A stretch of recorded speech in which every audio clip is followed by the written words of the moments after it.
পশ্চিমবঙ্গের সবচেয়ে লোকমহর্ষক বাস্তব ভৌতিক গল্পগুলোর মধ্যে একটি গল্প হলো কিন্তু সুন্দরবনের ভূতের কাহিনী।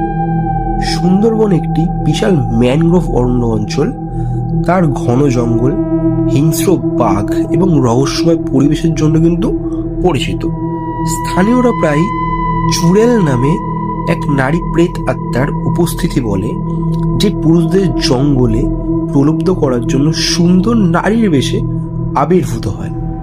একবার শিকার হাতে পেলে চুড়েল তার আসল ভয়ঙ্কর রূপ প্রকাশ করে, যার পাগুলো উল্টো দিকে ঘোরানো থাকে এবং সে তাদের কিন্তু হত্যা করে।